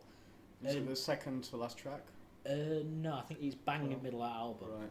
But it's called "You Will Gag for the Fix," and I just thought it's a little bit unnecessary. There's nothing in the song that implies it's about sucking dick for fucking heroin or whatever, And I just thought, well, you've just put that in there. Just because you can put it in there, just so you can say we've got a song called "Gag for the Fix." On the other side from that, of course, I can see the pure element of it if it's interpreted that way. But this band, they do come. If you know much about Nat Mystium and about like kind of some of the interviews they've had, whether it's lies or not, I don't think so, because they don't seem the type to really make this stuff up. They do come from a background of things like a very, let's say, the darker side of life. There's a lot of very scummy moments, a lot of dependency on substances, a lot of backstabbing, a lot of filth, essentially, and that's where the music comes from, and that's what it reflects. That it is. Well, you see, I didn't know that, and I'll probably have a look into this, but that gives it a degree of validity, because for example, a band like Cannibal Corpse, as much as I adored them when I was basically a child, because the ridiculous lyrics spoke to me. They've never ripped any entrails from a virgin's cum. They've never hammer smashed anybody's face. There's not really any validity there. But you know, when you listen to songs back like I Ain't God, all about fucking needle sharing and fucking coming off smacking during Hurricane Katrina, that's real. They've lived that shit, and you know, in the same way that now I feel like it does, you know, it gives a bit of validity to their position. I suppose it's cathartic more than anything. Like, they're probably not doing got Guns N' Roses posted there. I'm thinking like they're the type of band to write about a song about their rock and roll exploits, and they probably would do a lovely verse about a woman who sucked their penises for the fix of drugs. Yeah. Whereas this band, they might do, but they're far more likely to be doing it from more cathartic sense of like, this horrible stuff I've been through, this is like kind of my life, and just writing about it. And of course they might do it in a sort of a blunt way, but I know it's better than shrouding it with like unnecessary metaphor in it, really. Some do, and I don't know if that's better or not. It's just whether you like it or not. For me, it doesn't really matter. I'm not one that's big on lyrics or like kind of a deep song meanings. I just I absorb it. I enjoy the music. I enjoy the atmosphere from it. For me though, like for the front cover itself, just to get that out of the way, it's not asking for any sort of violence. I think it's just sort of like an expression of hideousness that comes from like the band themselves. They're just like putting together ugly imagery. And so if we're talking about like a mutilated green skinned transgender person with sewing a skin mask onto their own face, then it doesn't get much uglier than that. Yeah. Well, not say transgenderism is like vile, but it's like the whole like shock value of it that combines. Well, like you just said, it's sewing a mask onto its own face. And the fact that there's a readily tied noose leaping out of a laceration on the other arm is... You know, like, throw that as an afterthought. What can we do to make it dark? Oh yeah, fucking noose. Yeah, exactly. Let's hang her afterwards or him. I don't know what way do you go with that, but yeah, you know, like you say, that to me, that's the thing that proves that he's not a call to arms to kick a bunch of fucking trannies' heads in. It's, you know, it's pretty self-explanatory in that way for me. But I mean, you look at like the whole transgender thing. You think about like the sort of, you talk about how like maligned they are in a lot of areas of life, and so you think about what that actually must involve in it, like the darkness in it, the isolation, the constant pain, like sort of bitterness, I suppose, about the treatment, like just being stuck in this pit of misery for a lot of them. It's just, you know, completely laid bare there in a sort of like over the top image. Yeah. So it could be something like that, but that's the way it is for me. And as you say, for me, it's as well. It's not a call to arms to murder someone, but if I was from some sort of like vulnerable community that did have like a colossal suicide rate and were pretty much seen as, for lack of better word, freaks by a lot of people, then you'd be wondering about, you know, kind of how safe that is to do and the sensitivity around it. Also, like, you know, not to dwell too much on the controversy, but I can't remember which song it's in, but apparently the vocalist says something along the lines of, "They call me the rapping nigger," which... Are you sure? Yeah, I read this in a review that they did on Metal Injection. I wasn't able to find their lyrics. I tried looking for them, but of course they're incomprehensible for the most part, and I don't own the album, and I wasn't able to find them, so a lot of it I've had to, not because I'm not guessing, but do a bit of deciphering yourself. Just, well, ignoring is probably the better way to put it, so yeah, but hey, if you know about the lyrics, then well, like I said, I don't know what whereabouts in whatever song that is or what context it is. It's just something else I've read in another review, but I don't know where that really leaves them. They're a bunch of white guys from Chicago, as much as I understand it, and you know, maybe because I like the band, but I'd like to see it in context. Yeah, I think context is such a powerful thing, and it doesn't exactly sound like the most. We're not going to win any sort of prizes for them, but I need to see a bit more to it. They could be shit. I don't know. There's a lot of bands I love that have awful lyrics, so I'm not putting it past them. Fair enough. Right, now we've got all this controversy out of the way. Let's get down to the music. Yeah, itself. that most important of parts. Well, that's for the music itself, which is pretty much why I like them, why I listen to them. And of course, the backstory does have an influence on that, and how you both enjoy it, and the way that it shaped the music itself, because it is formed by individuals who are subject to these things, obviously. I mean, the first track comes with this lovely mid-paced riff. It goes in some nice hypnotic ringing guitar strings afterwards, and you listen to it, you just tell it's not meant to be played on Guitar Hero, is it? Nah. It's like this music. It's there for the atmosphere, and it just sounds like evil. Not in a cartoony like sense that Emperor sounds now. Yeah. You know?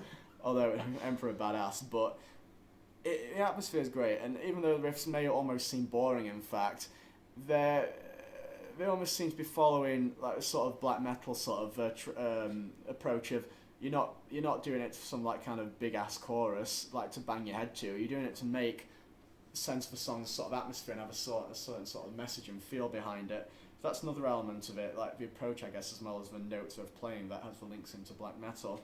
I suppose the thing that gets the most points for me in terms of what really struck me musically and the individual components that make up anyway is the vocals themselves. Now, lyrics aside, they sound incredible.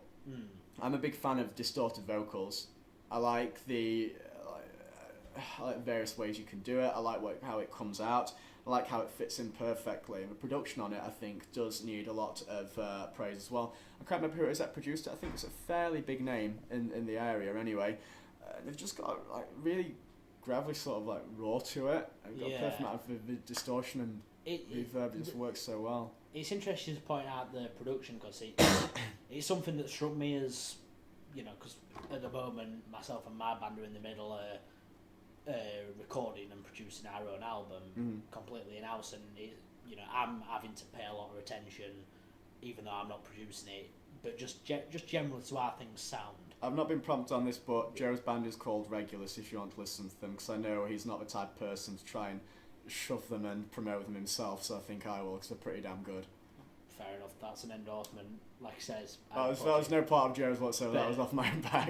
But yeah, as I was saying, since your kind words, but the production is something I've been paying a lot more attention to everything I listen to in general. I were massively surprised by this, because usually when it's a bit of an assumption I make, but when I hear anything vaguely black metal influenced, I think this is recorded on a shitty Argos microphone in like a 8-track fucking recorder from like 1943.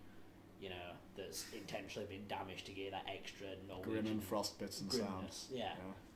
Yeah. But this were, I'd go as far as say it were well produced. That's brilliantly produced. Yeah. I like that a lot. It's got quite a thick sound to it. It doesn't sound lacking or like kind of saturated or like a lot of the people associated with black metal. But really, on that topic itself, as we were discussing earlier in one of the song breaks, the black metal itself is just such a varied genre now. It's unreal. And whilst the typical side of it, we'll talk about the second wave, like kind of Dark Throne, Transylvanian Hunger side, is intentionally lo-fi, really kind of like grim on the ears. Now there's such a wide gamut of it. I mean, you've got bands like Rancy Pazuzu, for example, psychedelic black metal, brilliantly produced, spaced out. No one's going to deny that it's black metal at its core, but maybe not in the traditional sense of it. But getting back onto the album, it's just to round up with it. I don't know if it's going to win over any new fans if you didn't like the first one. It seems quite similar to me from listening to Pervert, which I've been doing over the last few days, because I like it a lot. It's just out of interest, dude, something that struck me as interesting, well, it were interesting to me, but I didn't think it worked. As with quite a lot of things that were done on this album, I feel like they were put in there as experiments, but they were as honourable as they were to try and they didn't work. But what I'm referring to mainly is the industrial side of it. There's I think it's the second to last track. The vocals. Yeah, that and strangely enough we'll talk about Paul Masvidal and Cynic earlier, but that's an example like the vocoder stuff done right. But what did you think to that? Because to me it just seemed absolutely fucking retarded. Like, I wouldn't say retarded myself. I can understand why someone might come to that like kind of that opinion of it. For me, it's just like kind of stood out. I'm not going to say it made the album that much better. I don't think it took away from it greatly either. If I was to go for one or the other, I'd say that the variation caused by that added to it, but I'd fully appreciate what someone would think that majorly took away from it. It's such a small section though that I wouldn't have thought it fundamentally altered the nature of the album, but as an example of bad experimentation, then you might be spot on. It's not just that though, but like there's the instrumental interlude track that I referenced earlier, There's also a track where there's some very subtle electronic drums on there. You know, you can tell just by the different decay on there. You know, as interesting as I thought it were to include it, not really that cool.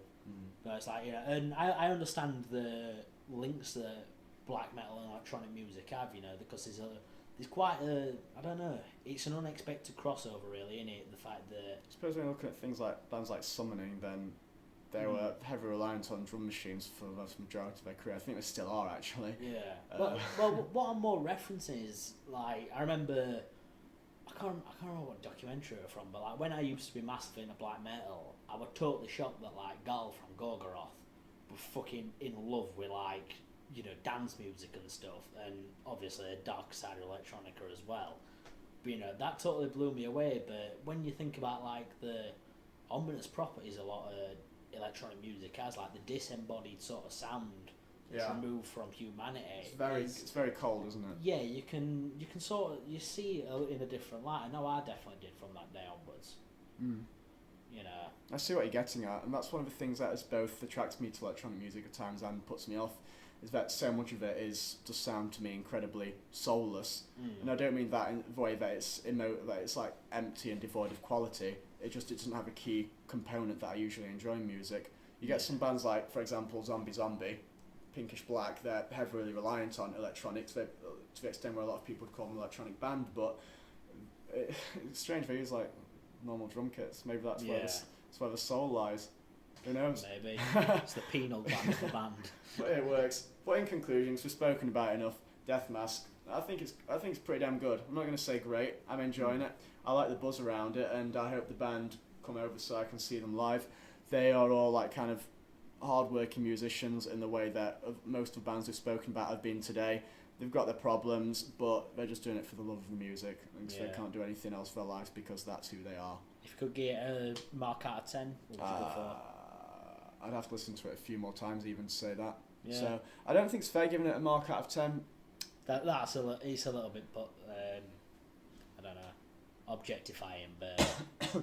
Well, yeah, I mean, of course, when I'm looking at magazines, you do look for a mark out of 10, don't you? But it's a universal indicator. But hell, I'm not going to do it because I'm a massive hypocrite and I'm not afraid to say it. Now we've discussed Death Mask, we're going to play a track from it. This track's called Possession Prayer. Hope you enjoy it.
Right, that was Lord Mantis with Possession Prayer, which was a typical example of the nasty, nasty stuff that we were talking about. Not for everyone, but if you do, I'm sure that you'll get a lot of love from that. Now we're on to reviewing another album. So, Joe, you want to tell us what it is? The album in question is it's the second EP out for the releasing of it next sort of, I don't know, a couple of years now, I think it's going to be. But this is Purple Part 2, and basically, out of the 4 EPs they're doing instead of an album, part 1 and Part 2 are all about old school doom. You know, it's all about sort of Witchfinder General influence stuff, you know, Phil Anselmo's Wet Dreams, essentially. Another thing to note about this album is it's the first one where Rex Brown and Kurt Wingstein. They've been replaced by Pat Bruders of Crowbar on bass and Bobby Langrath, who actually used to be a guitar tech, and he were a guitar tech from last time I saw Down. And he also plays with Honky, which is I forgot who All Surface it is, but that's one of their side projects. I think it's sort of Pincus, the bassist. But that's basically his backstory, and it's a dream come true for that guy. You know, I'd fucking like to do that shit, play with Down. On with this album. I'll start out by saying, if you didn't like Down before, you're probably not gonna like them. In the same way, you know, you're not gonna get into Lord Mantis if you didn't like that album. You know, it's characterised mainly by just massive fucking riffs that you'd expect, and also big credit to Bobby Langrath, because he settled into Kurt Wingstein's pretty fucking big shoes. In all fairness, Phil, he's basically provided some killer rhythm playing, massive hooks that accompany Pepper Keenan's guitar work very nicely, so you know that's got to be said. Noting back to these, you know, the big hooks that are massively prevalent throughout all the songs on the album, the lead track, so to speak, that they sort of released on its own, because the album's not out yet, it's just streaming only in America. If you do some clever VPN server shit, you can view it. But yeah, the lead track, We Knew Him Well, is a perfect example of that. Another good track, and I don't think this is one that's really got a great deal of attention, but that's Country, which for me is my personal favourite. It's about 8 minutes long. It's I think it's just one riff all the way through with a few variations on it, but it's just a lumbering fucking doom riff. It's, you know, it's definitely something to behold. Sufferer's Years is also worth noting as possibly the most traditional Down track on the entire album, because as I mentioned, these 2 EPs are an exploration into Down's more doomy side.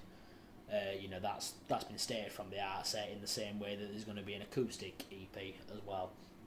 But yeah, it's also worth mentioning that this foray into proper pure doom it's not going to be for everybody, myself included in that, because my favourite quintessential Down moment, so when they change it up a bit, you know, as much as I love balls out heavy tracks like Bury Me in Smoke and stuff, I do like the changes that come with tracks such as Stained Glass Cross. That's a really eclectic track, you know.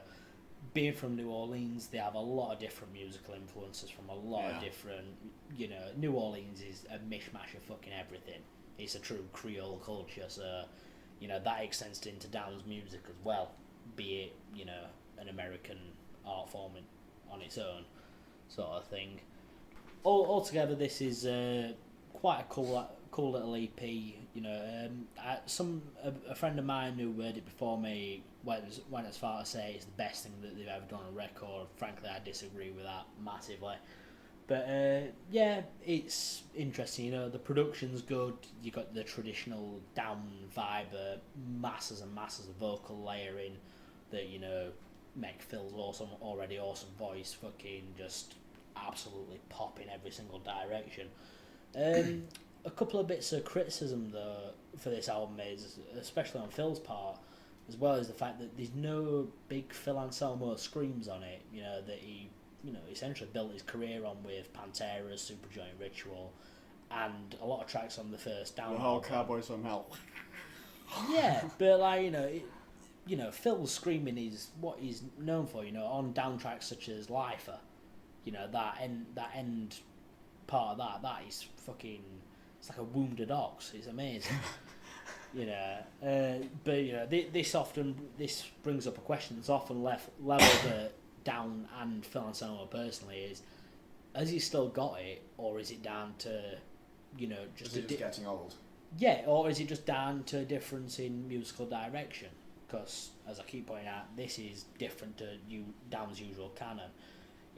That'll be interesting to see. And for the record, if he can't do it anymore, fair play to him, because it's very hard to do. Any vocalist will tell you that. Jake, your thoughts on this album? Well, I just don't think I'm really a fair person to be reviewing it for a couple of reasons, really. I don't know anything about Down. Right. They're a band that have been around, excuse me, and I've known the name. Of course, you can't really avoid them. Ultimately, the name's going to get... That logo of theirs is... You just see it everywhere. Yeah. Not everywhere, a lot of places. The Black Castle MT font, as it is known. Whatever it's called. Yeah. But the thing is, like, when you don't know much about Down, but you're a metal fan, then the only thing that sticks out to you, Phil Anselmo. So I don't. That's what it was for me. I'd say you were talking about Lord Mantis being a super group of people who they've avoided that definition because they're not really all that known. Mm. Down are the metal super group in. I never even knew they were a super group or like that. Did you not? I have no idea. Well, I've never been interested in them. It's a little bit less apparent now, seen as they've got Pat Bruders and the other dude in who's replaced Kirk, but the original lineup, you've got Phil Anselmo, Pantera fame and Superjoint. You've got Kurt Winstein from Crowbar, Jimmy Bower on drums from I Hate God, plays guitar in I Hate God. Pepper Keenan of I know that name. Where's it from? Corrosion of Conformity, right? And you got Rex Brown from Pantera. So that's a very. I thought I recognised Rex Brown's name as well, but I didn't want to throw a Pantera label in there in case they're like, oh, you're just saying like Phil Anselmo's in it. But it turns out he is. Yeah, well, that's to me that's a very defined supergroup from people who were big at the time, because when they first got together, that was like '95 when Nola came out. So, Yeah. Well, straight up, that's my ignorance there. That is down to my lack of knowledge that's led to that. All I knew was Phil Anselmo and I knew nothing else about the band. I've listened to them. So that's me coming from that direction when I listened to this. So, kind of invalid review going on here, but... Still, give your thoughts, man, musically, Well, getting past the Pantera thing, like, one thing I noticed was that, like, kind of groove is really essential to the sound. It just seems to be based around that. And one of the things I've heard they're from New Orleans as well, and like you said about the rich musical history, that's something which they can't really have avoided. Yeah, it's not to the detriment, is it? That they've embraced it. No. You did mention that it was much doomier than you'd expect it to be. But for me, it seemed to be firmly more in the stoner rock territory. Like from the riffs I heard, it just seemed to like kind of go right in there. And there was just a few doomy moments. I was like, that's nice. Wasn't expecting that. But it didn't define it for me. It was more like an addition to it. Right. Okay. Such and the thing is, Phil Anselmo, he's got a bit of a bad rep in some circles, whether it be for like arrogance or whatever. I think he's worked past it in the last like kind of few years, especially when people are starting to realise that he's not such a unlikable person. Yeah. But despite like whatever you may think of him, he's got a great voice. A really great voice. He's one of the few metal singers, who it's undeniable that he can sing, Yeah, absolutely. It's like Ronnie James Dio. I'd put him up there in terms of people who can, they could put the voice to a radio track and people wouldn't be able to say, well, that's just fucking metal bollocks, that, he's generally got a very well-trained voice. It has, and like when you listen to a band like Pantera, the reputation they had, etc., you can imagine like Dimebag Darrell sitting away in his guitar like on a Saturday night practicing scales and stuff. You wouldn't really expect someone like Phil Anselmo to be working away his pipes, would you? No. But he has done, apparently. Unless it's whacking copious amounts of whiskey and fucking, smoke cigarettes down it. Yeah. Yeah. That's the only vocal work of Joe. Who knows, might have a choir boy there, but either way, he's absolutely great vocalist. and it's not something usually associated with this like genre, like this area of metal anyway. Well, a lot of the time, like, the vocals kind of sit at the same level as, well, maybe not exactly the same level, but much more closer to the impact that the drums, the bass, and the guitar, or like maybe keyboard or whatever has to the overall sound. Whereas when you get a voice like Phil Anselmo's, it takes centre stage. Yeah. And he makes it work. In the same way that like John Garcia did when he were in Caius, you know. So when you got somebody with that strong of a voice. I was never a massive fan of John Garcia's vocals. Yeah, I know you don't like that, and I know a lot of people don't like that. One of my friends even went to say it goes as far as I like Caius apart from the vocals. Now I think the vocals fit well in Caius. I think they're really good, and I like them. But I would not ever think that John Garcia is like a classic singer of our generation. It seems like a bloke that picked up a mic and just managed to carry it off for their career. You disagree, I know that, and a lot of people will. For me, it doesn't hold any like special redeeming qualities, and Caius is like one of my favourite bands ever. Yeah. So, one of the things I was going to ask was like how it compared to the material, but he went through that. But another thing is like how it actually sits in comparison to the first EP, because he's saying it's one of 4. Then you expect some sort of journey, don't you, or some sort of theme? Yeah. Or any differences to be quite important in why they're done. I think the theme that they're going for generally is the fact that they're doing these 4 EPs is because they didn't want to do an album. Now, Down, anybody who knows the history of Down basically knows, on account of the fact that it's a supergroup, they're notoriously slow for bringing albums out. You know, since 1995 they've had 3 albums, 2 EPs and a live album. That is not a great deal of material, is it? Not for nearly looking up to 2 decades. Exactly, you know. But I think they just wanted to spread the wings a little bit with this, release 4 very different EPs, 4 very different EPs with 2 that are very similar. You know, personally I'd recommend, if you want to find out more about Down, check out Nola, check out Bustle on Your Edge Road. You know, they're all good albums. You know, but the 4 EPs release tactic that they're doing is paying off for them really well, because it's very evident that they're getting a lot more time to invest in the writing of these songs and the recording of these songs.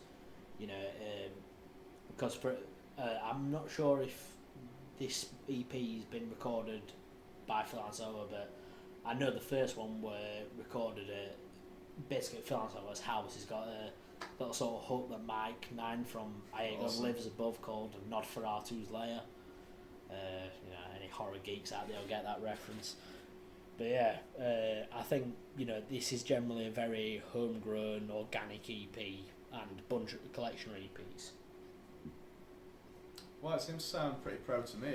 There's so much to take in, and I listened to that EP like once. I've never heard any Down material before, knew nothing about them, and so I really don't feel like what I've said is probably an accurate representation of how you should approach it. But that was fresh meat, slapping me in the face, and that's what I got from it. Have you got any standout tracks? I noticed your ears pricked up when I said Conjure. That were no, I didn't. That was your imagination. Fair enough. I can't even remember any of like any specific hooks or like vocal lines, or I'm slow to absorb things. Fair enough. That's one of my weaknesses, and so I'll hold off from that. Fair enough. Unless it's radiation, then it's quite pro. Yes, exactly. But hey, listen to it, you know. Yeah, I definitely. For anybody who's not this EP, I definitely recommend listening to the first one first. It's called Purple Part 1. Yeah, very similar vein, but I just feel like overall it's just done a bit better. Right, this brings us to the end of our first podcast. If you want to get in contact with us and tell us how we've done, give us a suggestion, or if you want to be a guest on it, you know, just give us a shout and we'll try to sort something out. We're going to play ourselves out with a song from this Down EP. It's the lead track. It's called We Knew Him Well. Join us next month when we'll be having our second podcast. So if you have any suggestions on what you'd like to hear, we're open to it, and we look forward to hearing any feedback. But cheers for listening, and hope to hear from you next time. Cheers. Peace. Consume it.